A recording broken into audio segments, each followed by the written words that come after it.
The worst thing that can happen to anybody in Nigeria is to live with any form of disability or to be physically challenged.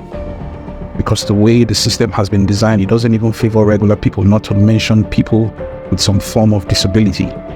This question people always asking me, when did you get this accident? Is it a car accident? No, it wasn't a car accident. The story of my disability started a long time ago. I got polio. At the time when I was born, polio was very, very rampant. Strange as it may be, I was immunized as my parents took me for immunization, because immunization was to prevent children or kids from contracting any viral disease. The strange thing is that 1 year old and a few months, I was walking, I was running around like every normal kid would do, playing, doing everything. Then one day I just woke up and found out that I couldn't move again. I could not even stand on my feet. It was a shocker for my parents. Mostly my dad, because my dad was working in Benin then, and I was in Bendel State, now Delta State, with my mom and my grandmom. So every weekend my dad, who was working in Benin, will come down to the village to see my mom, my grandmom, and myself. And normally as he's coming, it's a sighting from afar, I will run towards him, he will pick me up, and then he will hand over the goodies which he got for me. I was his first child at that time. On this particular day, as he was coming, he was expecting that I was going to run towards him, but I did not. I was just seated on the floor. The more he got closer, he realized I wasn't getting up and I wasn't running towards him. At that point, he knew something was wrong. What's going on? He's not getting up and he's not even running towards me. So he got closer. He called my name. I answered. He called my name, Kingston. I answered. Get up. Try. But I couldn't get up. Mom cried and said, not been able to stand up for some few days. And my dad said, how come nobody told him? But then there was no phones. There was no way to communicate to anybody. At the time I was born, there were no phones. We didn't have mobile phones, so there was no way my mom could have reached my dad to tell him what was going on at that time. And so the journey started. My parents started taking me from one hospital to the other, from one native doctor to the other. The more they were taking me, they were not able to find a solution. At some point in time, I spent several years at Ibubi Orthopedic Hospital here in Lagos. The only thing I could do, the only form of movement I could do, was to creep on my butt. Yes. Try to imagine a child creeping on his butt. So when I'm playing with other kids of my age, they are playing football, they are running around and kicking the ball, and I'm just creeping with my butt. It was not something my parents could behold. And as much as I was in this pain and situation, I just found a way to make myself happy. I wanted to play football like every normal kid. And so once they're playing, I'm creeping on my butt and chasing after the ball at times. So it was something that my parents, it started becoming embarrassing for my parents. So they tried everything they could.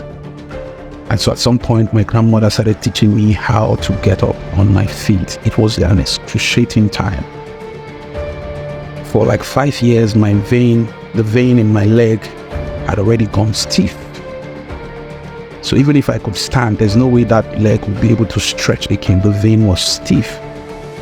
In fact, one of the things they use to help the vein stretch again, they gave me calipers. Calipers is a walking aid that is attached to a shoe. So they wear it on you, they put it on you, and they strap it very tight so that it stretches the vein. And the more they stretch it, the pain is excruciating. Talking about it now and remembering, it still gives me chills. And so in the middle of the night with the calipers, I'm in pain. My mom is at the side of my bed, comforting me and telling me everything is going to be okay. It was a really trying moment. As a child, it was a really trying moment. My grandmother gradually started teaching me how to stand. I had to learn how to gain balance again. Then I had to learn how to walk. And the only way I could now walk, alas, I could walk, but not the normal way. The only way I could walk was to put my hand on my knee, lift the leg with my hand and move. But it was a miracle. It was a break. It was good, because for a child who could not walk before, now can get up and move, even if it's not the way they expected. It was a relief for my parents. Thanks to my grandmother for what she did. And so my parents, they started teaching me. They made me believe I could do anything. In fact, my parents made me do everything every normal kid could do. They made me go fetch water. They made me do everything. Think about anything any child would do, or anything the parents would tell the child. I was doing everything, literally everything. And at that time, I was really looking at my parents and thinking that these people are wicked. Are you sure these guys are my parents?